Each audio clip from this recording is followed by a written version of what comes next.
এই হচ্ছে আমার বাড়ির আঙিনায় এখন সামারকাল।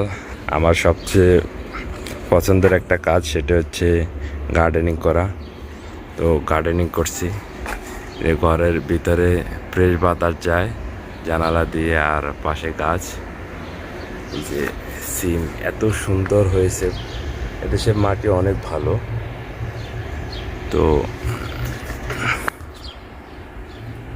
যে পরিমাণ সিম বের হচ্ছে, মাত্র বের হওয়া শুরু করছে, আনবিলিভেবল। আমি আমার জীবনে এত বেশি সুন্দরভাবে সিম হতে আমি দেখি নাই। এখানে এগুলো হচ্ছে মরিচ গাছ, এগুলো হচ্ছে টমেটো গাছগুলো অনেক বড় হচ্ছে। একটা এক এক জাতের টমেটো দিয়েছি। তো সিমগুলো বের হচ্ছে, প্রচুর পরিমাণে ফ্লাওয়ারিং হচ্ছে সিমে। টমেটোটা অলরেডি এখন থেকে খাওয়া শুরু। এই যে এগুলো হচ্ছে দেশি সিম গাছ। এখানে পাইপ ছিল, একটা পাইপের সাথে এটা অ্যাডজাস্ট করে লাগিয়ে দিয়েছি। এই যে টমেটো হচ্ছে, ঢেঁড়স আসলে খেতে অনেক ভালো, তো এর জন্য এখানে ঢেঁড়স গাছ লাগিয়ে দিয়েছি। পুঁই শাক, মরিচ, আর পেছনটাতে সময়টা আসলে পাওয়া যায় না, এর জন্য খুব সুন্দর করা যায়নি। আগামী বছর আরও সুন্দর করে করব। এগুলো সিম গাছ, সিম বের হচ্ছে। বেগুন গাছ অলরেডি বেগুনের ফ্লাওয়ারিং শুরু হয়ে গেছে। মরিচ, এটা একটা দেশি সিম গাছ। এটা হচ্ছে বড় সাইজেরটা। তো এটা গাছ বড় হওয়ার জন্য কোনো জায়গা না পাওয়ার পরে আমি কাঠ দিয়ে সিস্টেম করে দিয়েছি, ভালো করে স্ক্রু মেরে উপরে একটা ক্যাবেলের সাথে অ্যাডজাস্ট করে দিয়েছি। তো কচু গাছ আছে, এগুলোতে প্রচুর ভিটামিন, এর জন্য প্রচুর। মরিচ এটা হচ্ছে অন্য এক ধরনের জাত। মরিচগুলো উপরের দিকে থাকে, সাদা মরিচ, অনেক ঝাল। আর এখানে আরেক ধরনের সিম আছে, এগুলো হচ্ছে ছোট গাছে ধরে। দেখেন মরিচ গাছটা কত সুন্দর। মরিচ গাছটা এখানে পর্যন্ত আছে, উপরে সবগুলো মরিচ। যে পাট শাক, আর এগুলো হচ্ছে লতির কচু গাছ। তো এগুলো থেকে কিছুদিন পরে লতি বের হবে। এগুলো হচ্ছে বড় সাইজের মরিচ, গোল গোলগুলো। এগুলো হচ্ছে কাঁচা মরিচ, যেটা আমরা সচরাচর তরকারির সাথে ব্যবহার করে থাকি। এগুলো হচ্ছে আরেক জাতের মরিচ। এখানে বেগুন আছে, ঢেঁড়স আছে। সবচেয়ে মজার ব্যাপার হচ্ছে পুঁই শাক। এখানে পুঁই শাক করছি বড় একটা টবে, কয়েকটা টবে। পুঁই শাকের পাতা দেখছেন, অনেক বিশাল পাতা হয়েছে। কয়েকবার অলরেডি খাওয়া শেষ। যে পরিমাণে শাখা বের হচ্ছে, আসলে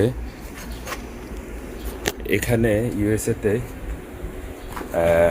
দিনের দৈর্ঘ্যটা অনেক বেশি, লাইক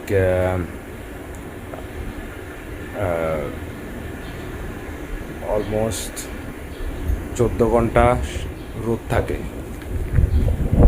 সন্ধ্যা হয় 9:30, তখন সন্ধ্যা হয়। তো সেই হিসাবে দিনের দৈর্ঘ্যটা অনেক বড়, এর জন্য গাছের গ্রোথ অনেক বেশি হয়, ফলন অত্যন্ত বেশি হয়। এই যে পুঁই শাক, আমার এই পিছন সাইডটা আমি অনেকটা সুন্দর করে যতটুকু সম্ভব কাজে লাগিয়েছি। এগুলো হচ্ছে চিচিঙ্গা গাছ, মরিচ, এটা হচ্ছে ঝিঙা গাছ, ঝিঙ্গা, যাকে ঝিঙ্গা বলি, বেগুন ও ঢেঁড়স গাছ, এগুলো ঢেঁড়স। তো ঢ্যাঁড়স গাছগুলোতে ঢ্যাঁড়স আছে, এগুলোতে কয়েকবার খাওয়া হয়েছে। এগুলো হচ্ছে শসা গাছ, শসা এবং মারফা। তো এগুলো কালকে শসা মারফা নেওয়া হয়েছে খাওয়ার জন্য। উপরে লাউ দিয়ে দেওয়া হয়েছে। কুমড়ো ওই পাশ দিয়ে উপরে চলে যাবে চালে। এদিকটা তো পুঁইশাক আছে, পুঁইশাক অনেক সুন্দরভাবে গ্রো হয়েছে। পুঁইশাকটা খুবই সুন্দর, আর আমার থেকে পুঁইশাকটা খেতে খুব ভালো লাগে, এর জন্য একটু বেশি করে করলাম। এখানে এগুলো হচ্ছে থানকুনি পাতা।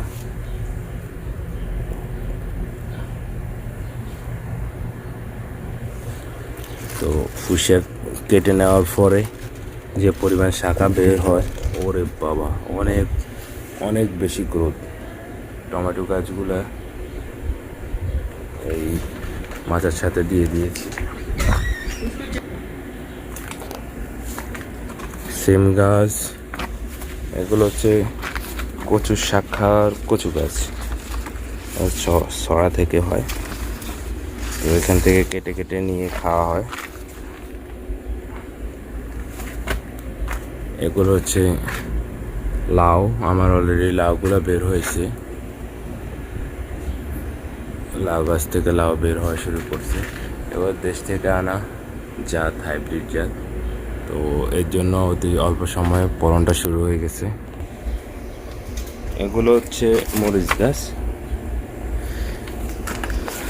টমেটো গাছের সাথে সাথে পুঁইশাক গাছ দিয়ে দিয়েছি। পুঁইশাকটা অনেক ভালো হয়। অনেকে পুঁইশাক করে, ওদের এর ফুল চলে আসে, ফুল চলে আসার কারণে পুঁইশাকটা ভালো হয় না। তা আমি পুঁইশাকটা বাংলাদেশ থেকে আনছি, যারটা আমার ভালো পড়ছে। তো এ সাইডটাতেও টমেটো, এগুলো হচ্ছে আমাদের দেশি ঝাল কাঁচামরিচের জাত। এগুলো হচ্ছে কচু, এখান থেকে কেটে একবার খাওয়ার পরে আবার বের হচ্ছে। তো এদিকটাতে করলা দেওয়া হয়েছে। করলাগুলো সুন্দর, অনেক করলা হচ্ছে। বটবটি, এগুলো চিচিঙ্গা বড় হওয়া শুরু করছে, চিচিঙ্গার ফুল আসা শুরু করছে।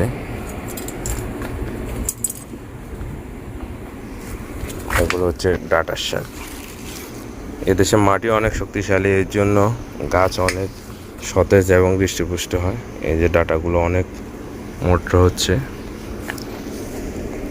অল্প জায়গার ভিতরে সব ধরনের ফলন করি, যাতে খাওয়ার উপযুক্ত সব কিছু থাকে। এই যে আমার থেকে মরিচের এই জারটা খুব সুন্দর লাগে, দেখছেন কি সুন্দরভাবে ধরে আছে।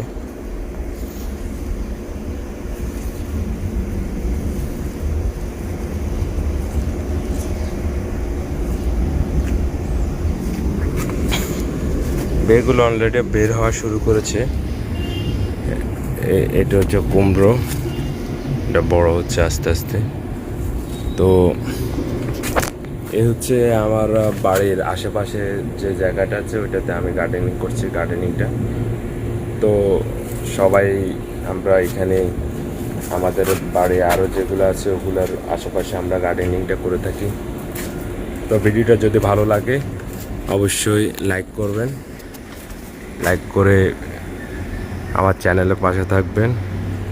আল্লাহ হাফেজ।